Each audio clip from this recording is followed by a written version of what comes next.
My wife kept taking off her wedding ring, calling our marriage dead, and I slowly realized I was just a backup while she pretended to be single online. Wrong. Not misplaced, not forgotten at the gym, but completely gone. Again. I'm standing in our kitchen, watching her make breakfast like nothing happened. Her left hand moves freely. No tan line, no indent where the ring should be. She's acting like it's the most natural thing in the world. "Where's your ring?" I ask, keeping my voice steady. She doesn't even look up from her eggs. "I told you I lost it. That's the third ring in 6 months. Things happen." She shrugs, finally turning around. "It's just a ring anyway." Just a ring. The words hit me like a punch to the gut, but I don't let it show. This is the same woman who cried when I proposed, who insisted on wearing it during our honeymoon, even though she was worried about losing it in the ocean. "Just a ring," I repeat, crossing my arms. "That ring cost me 3 months' salary." She rolls her eyes. "Oh, please don't be so dramatic. It's a piece of metal with a rock on it. The marriage isn't about some symbol. Really, because you used to say it meant everything to you. That was before." She turns back to the stove, dismissing me completely. Before what? Before I realize this whole marriage thing is dead.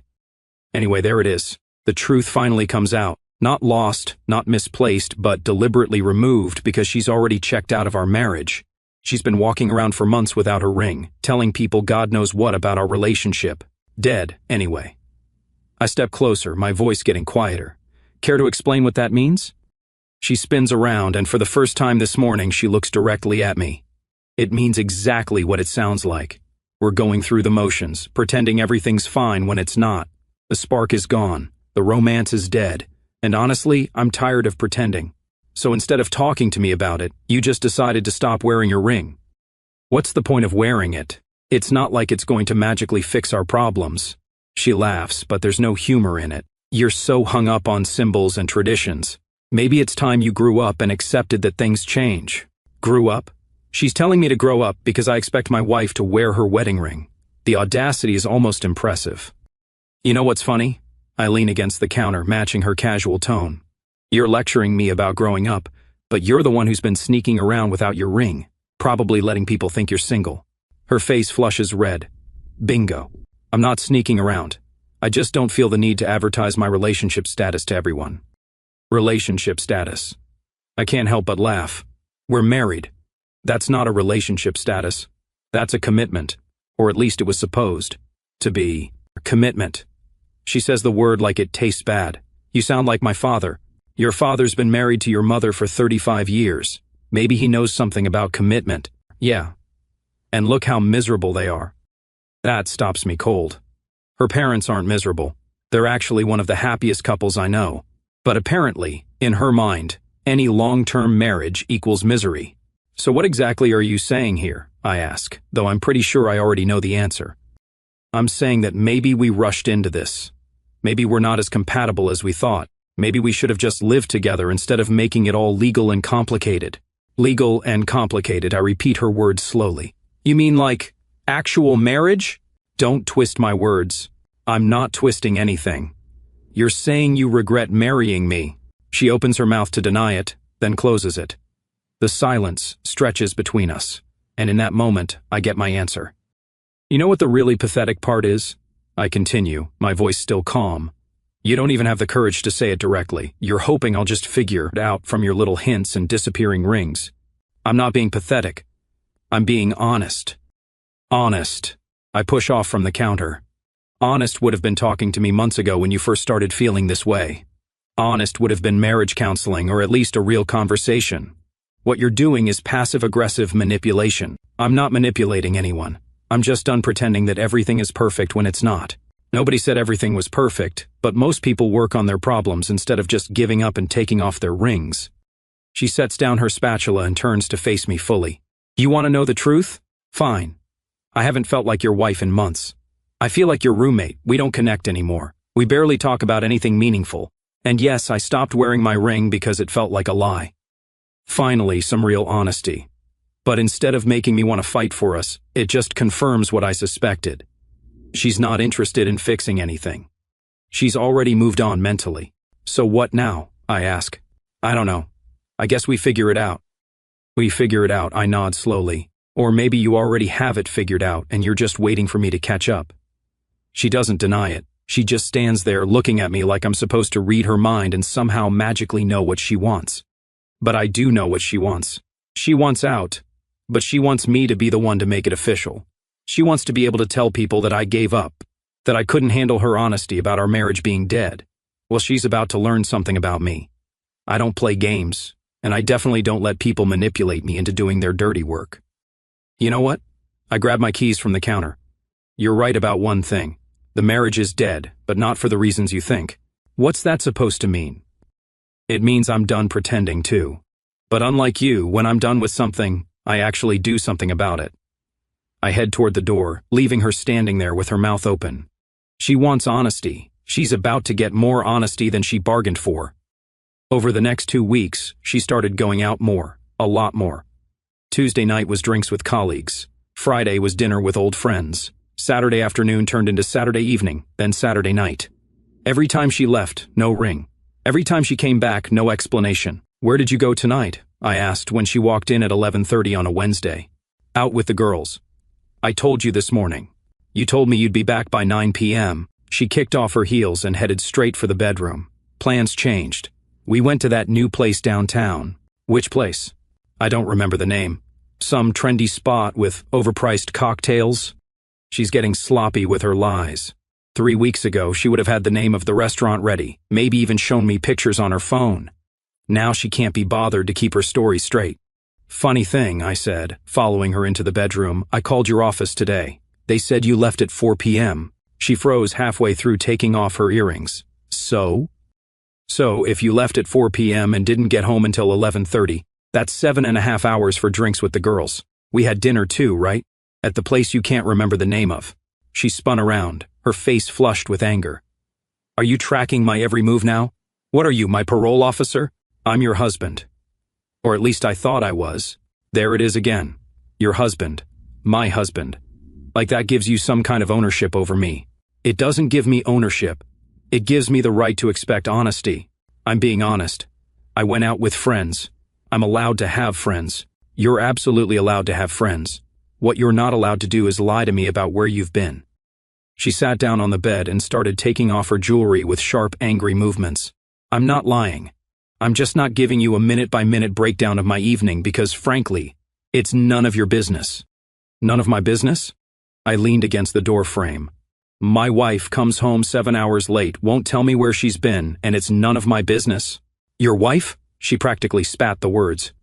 "You keep saying that like it means something." "It does mean something to me anyway. Well, maybe it shouldn't." There it was again. The constant undermining of our marriage, the casual dismissal of our commitment. But this time, I noticed something else. She was being more aggressive about it, more confident, like she had backup. "You know what I find interesting?" I said, keeping my voice conversational. "You used to tell me everything. What you had for lunch, what your CO workers said, what you thought about the movie we watched. Now you can't even remember the name of the restaurant you supposedly went to. People change." "Yeah, they do. But usually they change gradually, not overnight." She stood up and walked to the bathroom, clearly trying to end the conversation. But I wasn't done. "I saw your social media posts." She stopped dead in her tracks. "Interesting choice of photos from tonight. You and 3 other women at what looks like a very expensive restaurant. But here's the thing that caught my attention." I pulled out my phone and showed her the screenshot I'd taken. "You're not wearing your ring in any of these photos. But more importantly, look at the caption." She glanced at the phone, then looked away quickly. "Girls' night out. Living my best life. Hashtag single and loving it." I read it out loud. Single and loving it. That's an interesting way to describe a married woman out with friends. It's just a hashtag, is it? Because there are about 15 comments from people congratulating you on your freedom and asking if you're dating anyone yet. Her face went pale. "You're reading too much into it." "Am I? Because from where I'm standing, it looks like you're advertising yourself as single to anyone who will listen." "I'm not advertising anything. I just don't feel the need to announce my relationship status in every post." "Relationship status." I laughed. "There's that phrase again. We're married." "That's not a relationship status, that's a legal commitment." "Legal commitment." She turned to face me, her eyes flashing. "You make it sound like a prison sentence." "No, I make it sound like what it is, a promise. A commitment." something you apparently decided to break without bothering to tell me. I haven't broken anything, really, because the woman I married wouldn't have been caught dead posting about being single while she was married. The woman I married wouldn't have spent the last month pretending to be available to anyone who looked at her social media. She crossed her arms defensively. Maybe the woman you married was pretending to be someone she wasn't. Or maybe the woman standing in front of me is pretending to be someone she isn't. You don't know me as well as you think you do. Apparently not. Because the woman I thought I knew had integrity. That hit home. She flinched like I'd slapped her. How dare you question my integrity? How dare I? You're posting about being single while you're married to me. You're going out for 7 hours and lying about where you've been. You're walking around without your wedding ring, telling people your marriage is dead. But I'm the one who's out of line for questioning your integrity? I never said our marriage was dead to anyone else. You said it to me, and then you posted about being single. What exactly do you think people are going to assume? She opened her mouth to argue, then closed it. She knew she was caught. Look, she said, her voice softer now. I'm just trying to figure things out. Figure what out? What I want, who I am, what makes me happy. And you can't figure that out while being married to me? I don't know. Maybe not. At least she was being honest. Finally. So, what you're telling me is that you're essentially dating other people while you're married to me. I'm not dating anyone, but you're presenting yourself as available. I'm presenting myself as independent. Independent? I nodded. Independent from what, exactly? From this. She gestured between us. From feeling like I have to check in with you every 5 minutes. From feeling like I'm accountable to someone else for every decision I make. That's called being married. That's called being controlled. No, that's called being part of a partnership.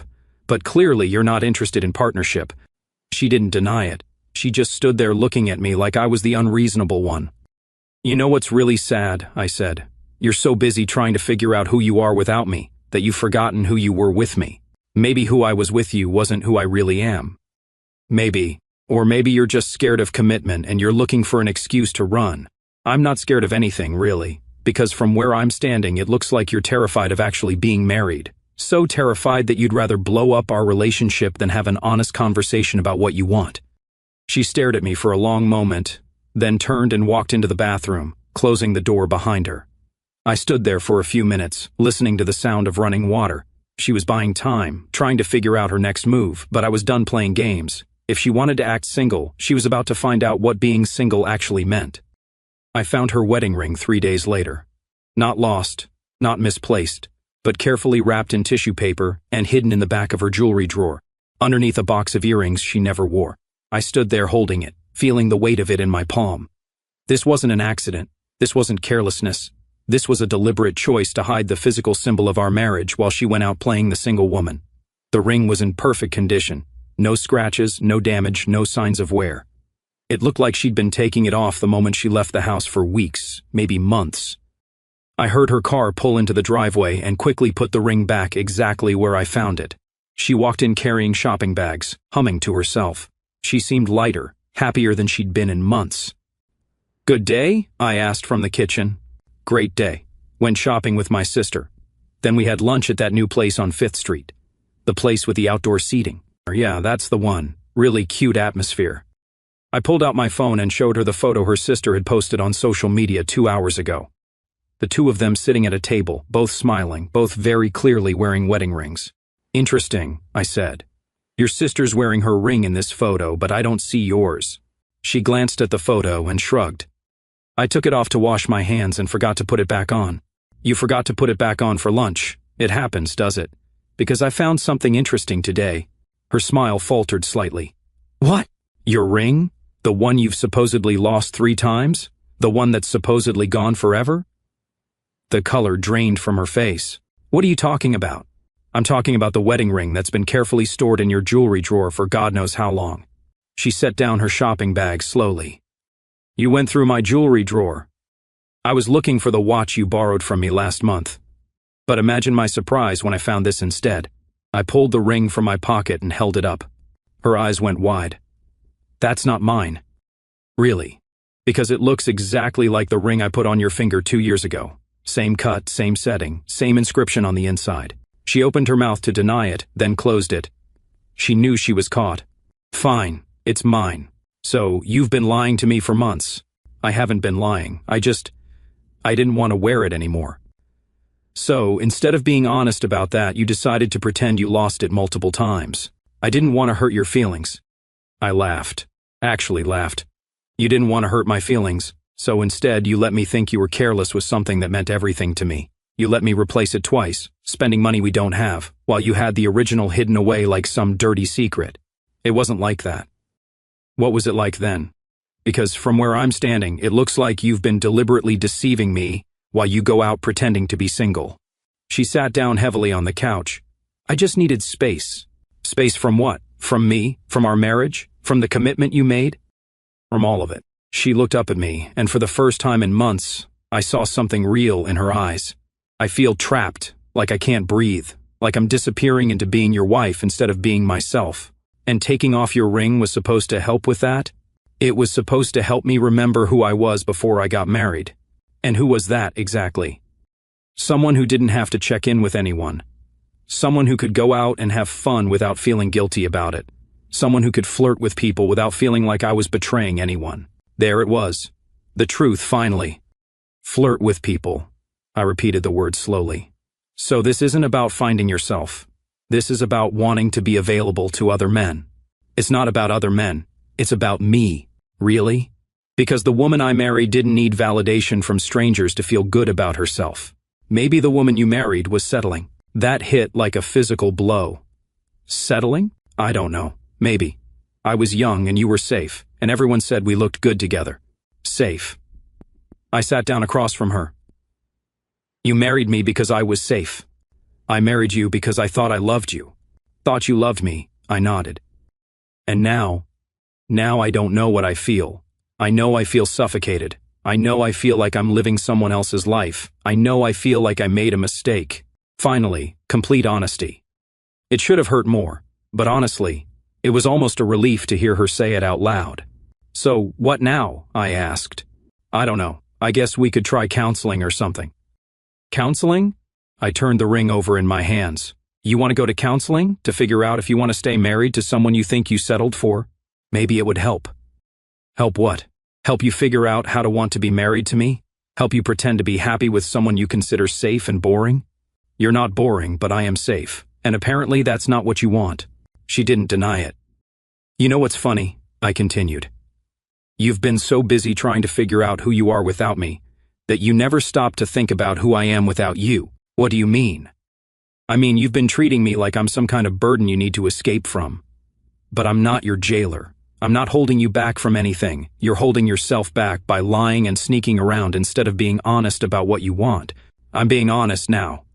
After months of deception, after I had to find your ring hidden in a drawer to get the truth out of you. She looked down at her hands. I was scared. Scared of what? Scared of hurting you. Scared of making the wrong decision. Scared of being alone. So instead of dealing with your fear, you decided to have it both ways. Stay married for security, but act single for excitement. That's not fair, isn't it? You've been keeping me as a backup plan while you test the waters to see if there's something better out there. I haven't been testing anything. Haven't you? The social media posts, the late nights out, the careful removal of anything that identifies you as married. What do you call that? She was quiet for a long moment. I call it being confused, and I call it being disrespectful to me, to our marriage, and to yourself. So, what do you want me to do? I want you to make a choice. Either you want to be married to me, or you don't. Either you want to work on this, or you want out. But I'm done with the middle ground. It's not that simple. It's exactly that simple. You're either committed to this marriage or you're not. There's no in between. She looked at me for a long moment, then at the ring in my hands. What if I choose wrong? Then you choose wrong. But at least you'll have chosen something instead of stringing both of us along indefinitely. I need time to think. You've had months to think. How much more time do you need? I don't know. A few days? A week? I stood up and placed the ring on the coffee table between us. Fine, 1 week. But while you're thinking, I'm going to be thinking too. About what? About whether I want to be married to someone who considers me settling. About whether I want to spend the rest of my life with someone who needs to hide her wedding ring to feel happy. She looked up at me sharply. What does that mean? It means maybe you're not the only one who needs to figure out what they want. I walked toward the door, leaving her sitting there staring at the ring. "Where are you going?" "Out." "Don't wait up." For the first time in months, I was the one leaving her wondering where I'd been. I spent that 1 week getting my ducks in a row. I called a lawyer Monday morning, organized all our financial documents by Tuesday, and by Wednesday I had a clear picture of exactly what divorce would look like. Not because I wanted it, but because I needed to know my options. The lawyer was straightforward. Given the short length of the marriage and minimal shared assets, this would be relatively simple. No kids, no house, just a car, and some credit card debt to split. How long would it take if it's uncontested? 6 to 8 weeks. 6 to 8 weeks to undo 2 years of marriage. It seemed both too long and too fast at the same time. She spent the week going out even more than usual. Thursday night, Friday night, Saturday afternoon into evening. She was really leaning into this whole figuring herself out thing. By Sunday, I was ready for whatever conversation we were going to have, but she had other plans. "My parents want us to come to dinner tonight," she announced that morning. "Tonight?" "Yeah. My mom's making that roast you like." Interesting timing. Her parents had been asking us to dinner for weeks, but she'd always found excuses. Now, right when we're supposed to be having a serious conversation about our marriage, suddenly she wants to go to family dinner. "Did you tell them we're having problems?" "No. Why would I tell them that?" "Because we are having problems. Major ones. I don't see any reason to worry them unless we have to. Unless we have to." Like she was already planning for this to go badly. "Fine, we'll go to dinner." The drive to her parents' house was awkward. She kept trying to make small talk about work, the weather, anything except the elephant in the room. I just focused on driving and wondered what game she was playing. Her parents were thrilled to see us. Her mother immediately started bustling around the kitchen. Her father offered me a beer and wanted to talk about the game, normal family dinner stuff. But about an hour in, during dinner, she started her performance. "You know, Mom," she said, cutting her roast with unnecessary precision. "I've been thinking a lot about marriage lately." Her mother perked up. "Oh, good thoughts, I hope. Just wondering if people put too much pressure on it. Like, why does a piece of paper have to define a relationship?" Her father looked up from his plate. "What do you mean, sweetheart?" "I mean, look at my friend Jessica. She's been with her boyfriend for 5 years. They live together, they're completely committed, but they're not married, and they seem just as happy as any married couple." Her mother frowned. "Marriage is about more than just living together. It's about commitment, about making a promise before God and family. But what if the promise becomes a burden? What if people change and the promise doesn't make sense anymore?" I could see where this was going. She was testing the waters, trying to get her parents to basically give her permission to bail on our marriage. "Marriage isn't supposed to be easy," her father said. "Your mother and I have had our rough patches, but you work through them. But what if working through them means pretending to be someone you're not?" Her mother set down her fork. "Is everything okay with you two?" "Everything's fine," she said quickly. "I'm just thinking out loud." "Actually," I said, deciding to jump into this conversation, "everything's not fine." She shot me a look that could have melted steel. "What do you mean?" her mother asked. "I mean, your daughter has some concerns about our marriage that I think you should know about." "We don't need to discuss this here," she said through gritted teeth. "Don't we?" "You brought it up." Her father put down his beer. "What kind of concerns?" I looked at her, giving her a chance to tell her own story. She just stared at me with panic in her eyes. "Well," I said, keeping my voice calm and reasonable, "she's been struggling with feeling trapped in our marriage. She's been questioning whether she made the right choice in marrying me." "That's not exactly what I said," she protested. "Isn't it? Because yesterday you told me you thought you settled when you married me. That you married me because I was safe, not because you loved me." Her parents looked shocked. Her mother actually gasped. "You said that?" her father asked. "It's more complicated than that," she said, her face flushing red. "How is it complicated?" I asked. "You either meant it or you didn't." I was confused. I was upset. You were being honest. Finally, her mother looked between us. "I don't understand. You seemed so happy at the wedding." "I was happy at the wedding," she said, "but things change, people change." "What things?" her father asked. "What's changed?"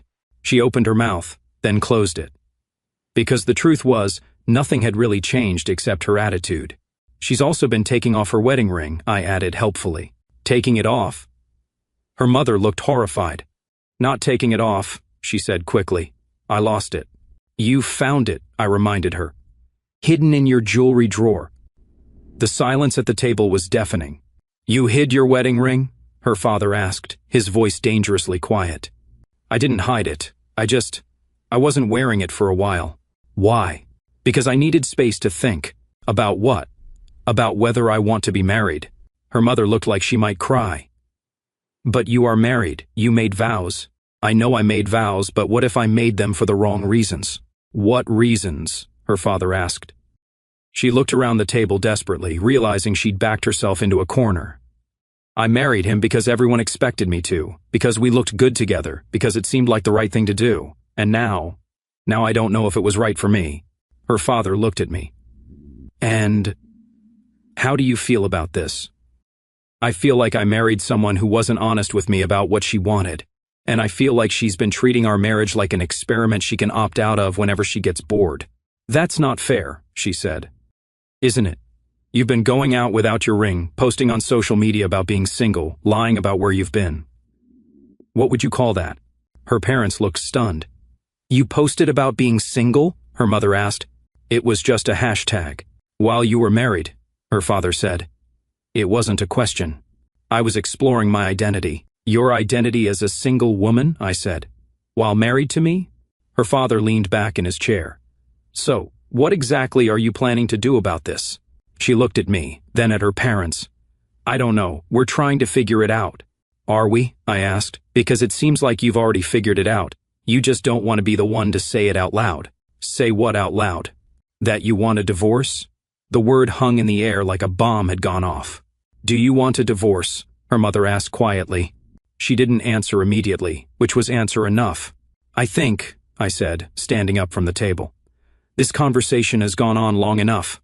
Where are you going? She asked. Home, to think about whether I want to stay married to someone who's been auditioning for her next relationship while still married to me. I turned to her parents. Thank you for dinner. I'm sorry this isn't how we wanted to spend the evening. Her father nodded. We understand. As I headed for the door, I heard her mother ask, How long has this been going on? Months, I heard her answer quietly. I didn't stick around to hear the rest of that conversation, but I had a feeling her parents were about to give her a reality check she wasn't expecting. The drive home was the first time in weeks I felt like I could actually breathe. No more pretending, no more walking on eggshells, no more wondering what she was really thinking. Now everyone knew exactly where we stood, and it was time to decide what to do about it. She came home 3 hours later.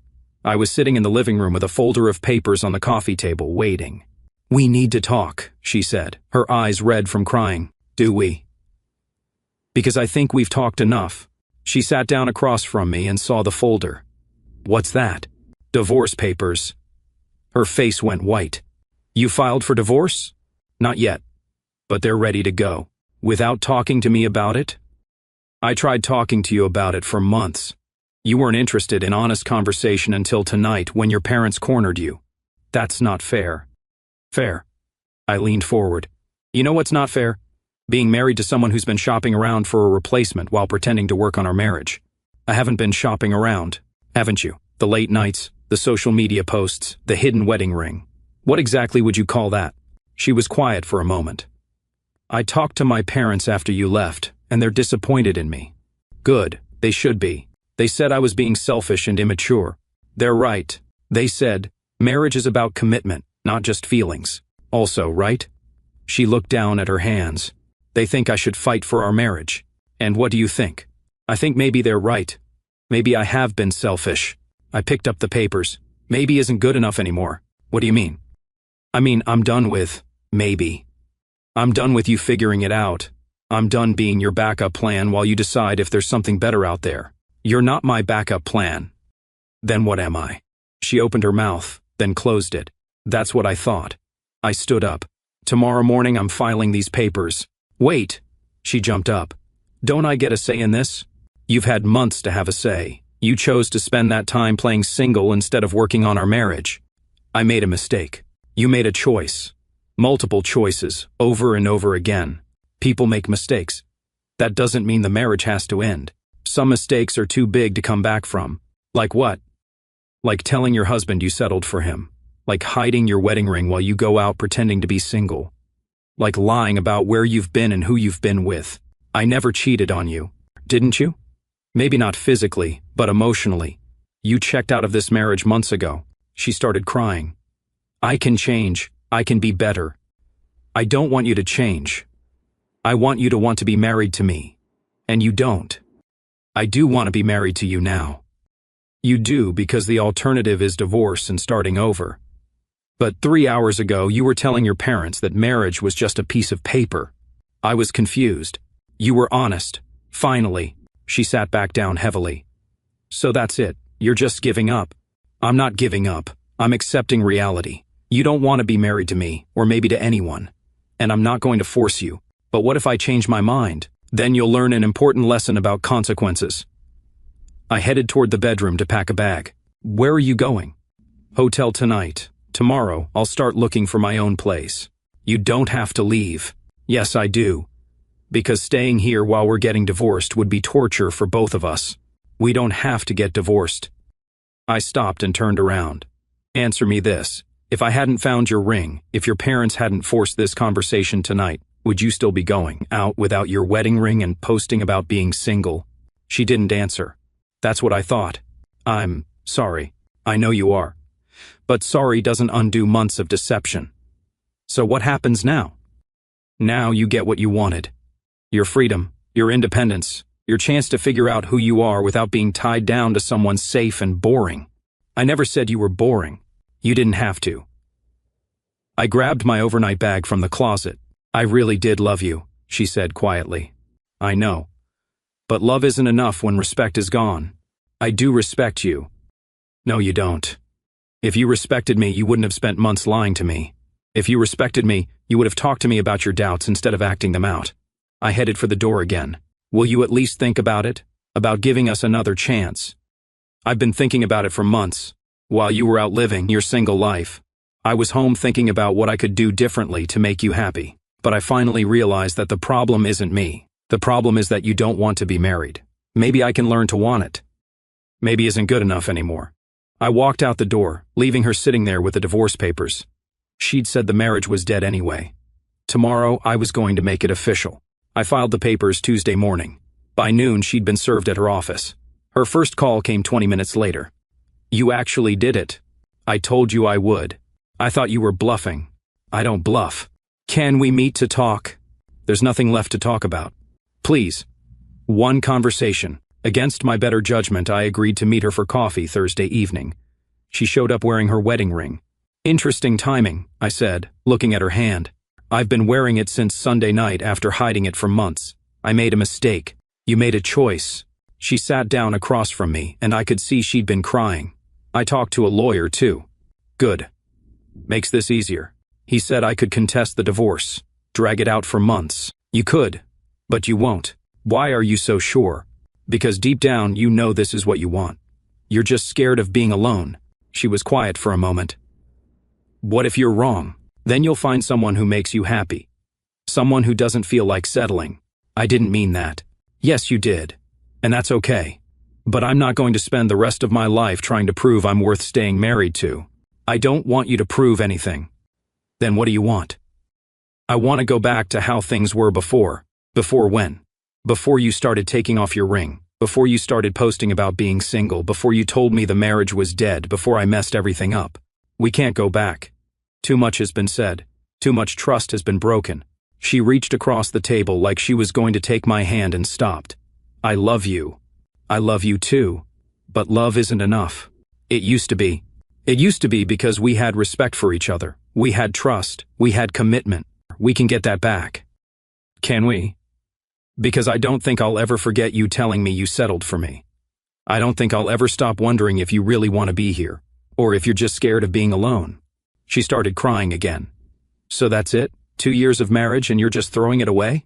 I'm not throwing anything away. I'm accepting that it's already gone. When did you become so cold? When I realized my wife had been lying to me for months while she figured out if she wanted to stay married. We sat in silence for a few minutes.